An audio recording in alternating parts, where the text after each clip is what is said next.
Pemirsa, kabar bahagia datang dari keluarga Menko Infrastruktur dan Pembangunan Kewilayahan Agus Harimurti Yudhoyono.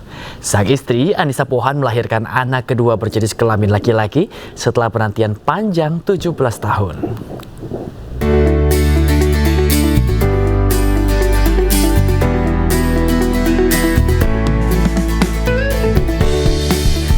Menteri Koordinator Bidang Infrastruktur dan Pembangunan Kewilayahan Agus Harimurti Yudhoyono dan sang istri Anissa Larasati Pohan dikaruniai anak kedua.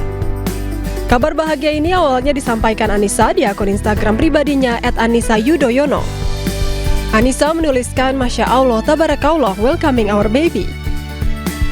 Beberapa jam sebelum kelahiran anak keduanya yang berjenis kelamin laki-laki ini, Anissa juga memposting foto-foto kehamilannya bersama keluarga kecilnya AHY dan putri pertamanya Almira Tunggadewi Yudhoyono.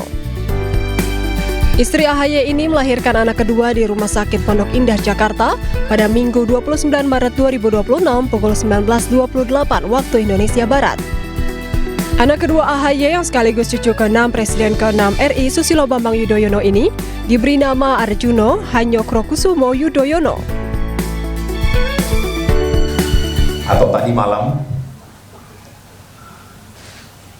istri kami tercinta Anissa Larasati Pohan binti Aulia Tantawi Pohan telah melahirkan dengan selamat anak kedua kami, seorang anak laki-laki.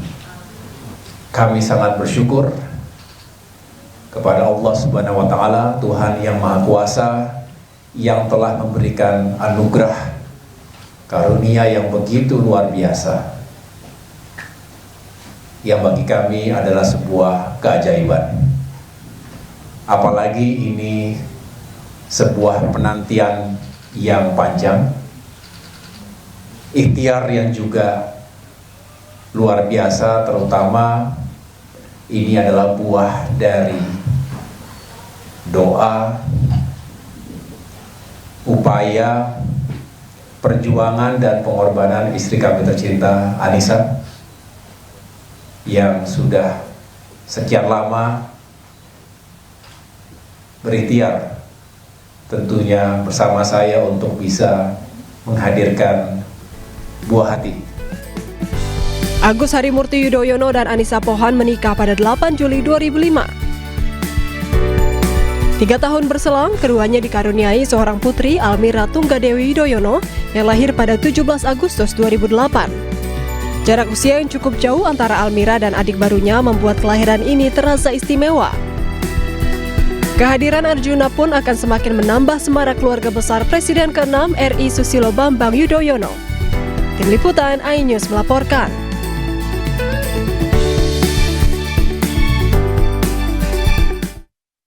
100.000 paket bantuan pangan diberikan kepada masyarakat di Jakarta. Program kolaborasi antar badan usaha milik negara dan pemerintah pusat ini diberikan untuk menjaga ketahanan pangan nasional.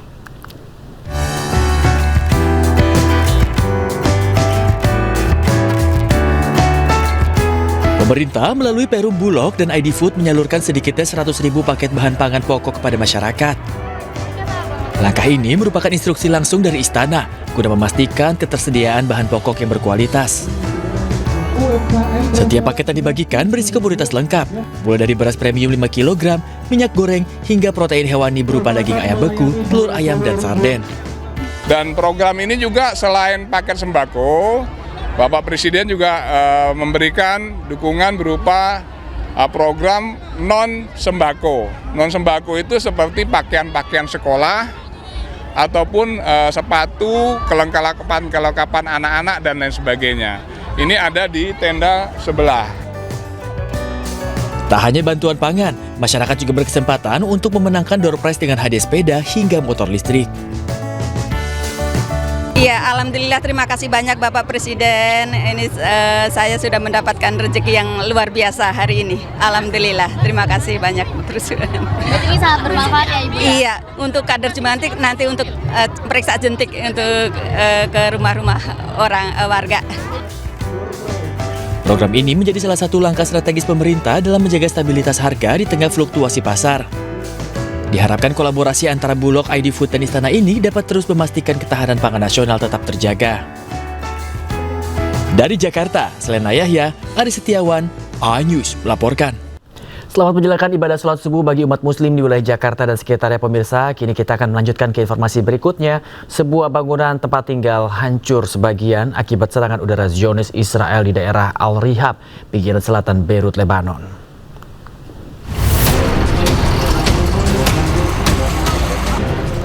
Pesawat tempur Israel melancarkan serangan udara di daerah Al-Rihab, pinggiran selatan Beirut, Lebanon pada hari Senin. Akibatnya sebuah bangunan tempat tinggal hancur sebagian.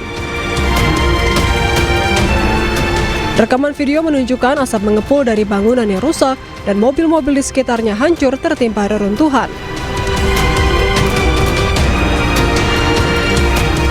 Sebelumnya, juru bicara IDF Avichai Adrae mendesak warga di pinggiran selatan untuk mengungsi karena serangan terus berlanjut terhadap infrastruktur militer Hizbullah. Seorang tentara Indonesia, Praka Fahrizal Ramadan, gugur akibat serangan Israel ke markas UNIFIL di Lebanon. Serangan Israel tersebut terjadi pada Minggu 29 Maret kemarin.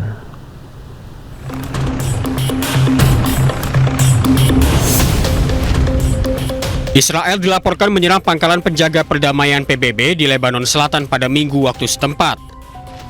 Kantor berita setempat melaporkan bahwa pasukan Indonesia diserang di pangkalan di Atshid Al-Qusir di distrik Marjayun.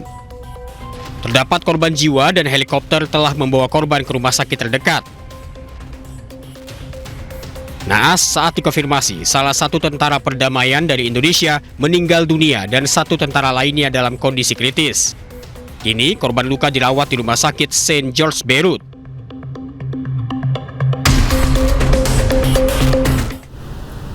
Duka mendalam menyelimuti kediaman Praka Fahrizal Ramadan di Kulon Progo, Yogyakarta. Keluarga dan kerabat sedih setelah kabar gugurnya Praka Fahrizal sudah terkonfirmasi.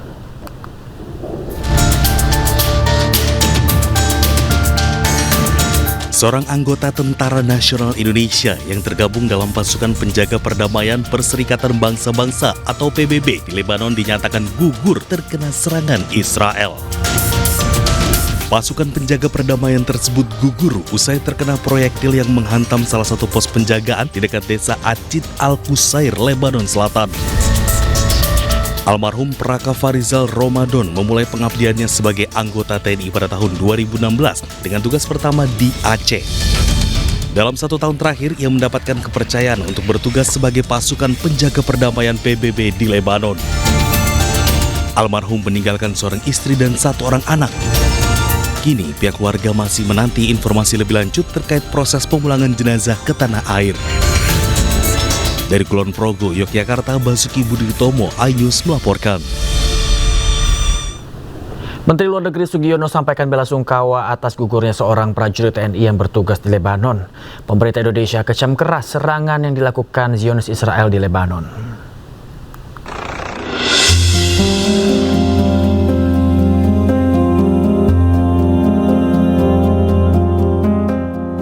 Duka mendalam menyelimuti kediaman Praka Fahrizal Ramadan di Kulon Progo, Yogyakarta. Almarhum meninggalkan seorang istri dan 1 orang anak.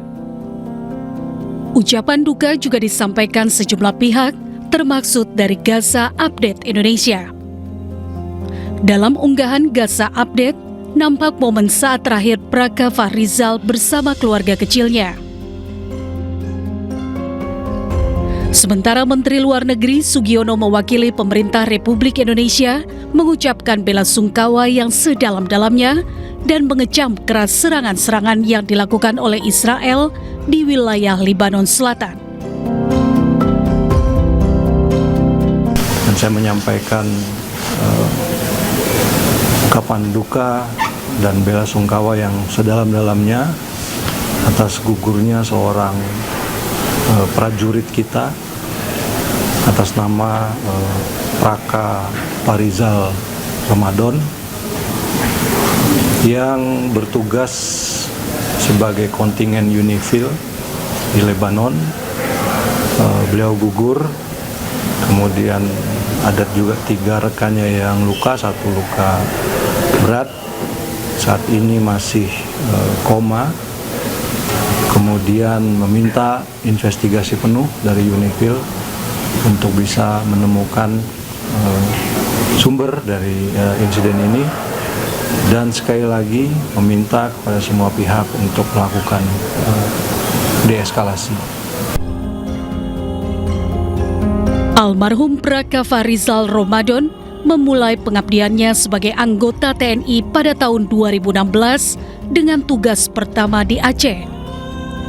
Dalam 1 tahun terakhir, ia mendapatkan kepercayaan untuk bertugas sebagai pasukan penjaga perdamaian PBB di Libanon. Tim Liputan iNews melaporkan. Komandan Kodim 0731 Kulon Progo, Letkol Infantri Dianiti Sukma menyebut kemungkinan jasad Prakava Rizal akan tiba di Yogyakarta pada Rabu mendatang. Kami masih berkomunikasi dengan pihak PMPB TNI untuk terkait dengan pemulangan almarhum. Jadi saat ini masih tahap menunggu. Insya Allah mudah-mudahan lusa sudah bisa sampai tanah air. Tapi itu pun kami tetap menjaga, tetap monitor terkait dengan pemulangan. Menteri SDM Bahlil Lahadalia mengatakan Indonesia telah mendapat lampu hijau agar kapal Indonesia bisa melintas di Selat Hormuz. Sementara terkait harga BBM di Indonesia akan diputuskan oleh Presiden Prabowo Subianto. Doakan, kami terus melakukan komunikasi, kami dengan Kemenlu melakukan koordinasi intens, saya dengan Kemenlu juga tadi malam kita bahas, insya Allah sudah ada lampu hijau. Tetapi kan kita tahu dalam kondisi geopolitik begini harus kita betul-betul melakukan secara terus-menerus. Doain ya, insya Allah bisa cepat selesai. Stabil, Pak. Harga sekarang sudah mencapai $115. Di dalam negeri masih stabil. Insya Allah atas arahan Bapak Presiden untuk BBM subsidi sampai dengan sekarang, saya pikir Bapak Presiden punya hati lah untuk memperhatikan rakyat kecil.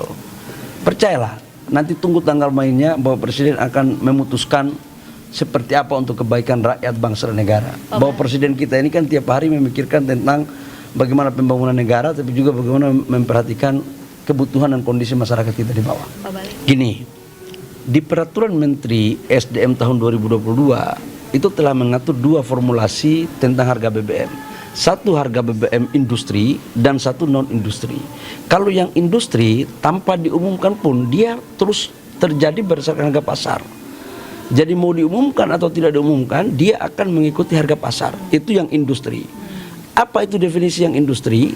Adalah bensin RON 95, 98. Itu kan orang-orang yang mampu lah, seperti mohon maaf contoh Pak Rosan, Pak Seskap masa pakai minyak subsidi, ya kan? Dan selama mereka mau jalan banyak, selama ada uang untuk bayar, monggo. Tugas negara menyiapkan. Yang membayar mereka, itu tidak ada tanggungan negara sama sekali. Yang kita fokus itu adalah menyangkut dengan subsidi.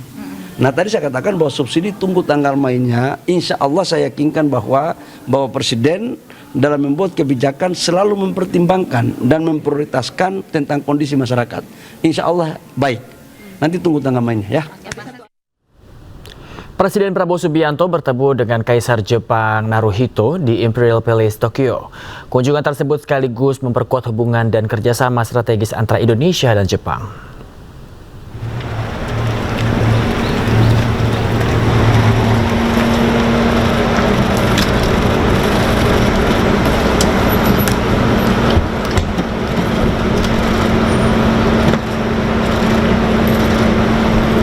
Setibanya di Istana Kekaisaran Jepang, Presiden Prabowo Subianto langsung disambut Kaisar Naruhito.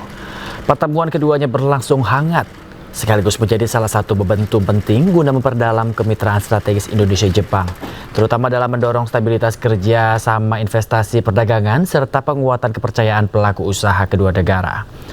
Selain itu, kedua kepala negara membahas sejumlah isu strategis yang menjadi kepentingan bersama Indonesia dan Jepang. Diketahui Presiden Prabowo melakukan sejumlah kegiatan dalam kunjungan resmi perdananya di Jepang.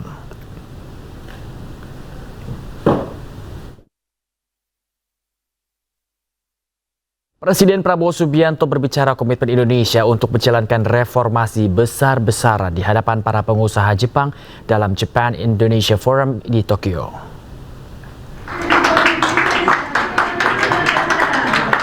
Prabowo menyampaikan Indonesia ingin mitra internasional mengetahui arah transformasi yang sedang dijalankan pemerintah Indonesia, mulai dari reformasi tata kelola hingga transformasi ekonomi. Prabowo menyebut transformasi ekonomi yang diusung adalah hilirisasi dan industrialisasi Indonesia. Prabowo tegaskan perlindungan terhadap mineral kritis sebagai aset strategis menjadi harga mati demi menjamin kesejahteraan generasi mendatang. Prabowo juga menaruh perhatian besar pada kelestarian lingkungan, mengingat posisi Indonesia sebagai paru-paru dunia. A modern society, but rational. We must protect our resources. We must secure the highest economic value for our resources. We can no longer be satisfied with exporting raw materials without added value. Our critical minerals are strategic assets. Our minerals must be protected for the future generations of our people. Our forests must be protected. The forests that have been destroyed, we must carry out massive reforestation. Not only for the good of Indonesia, but also for the good of the world. Kunjungan kerja Presiden Republik Indonesia Prabowo Subianto ke Jepang disambut hangat oleh diaspora Indonesia. Kunjungan diharapkan mampu memperkuat hubungan bilateral dan buka peluang bagi diaspora Indonesia di Jepang.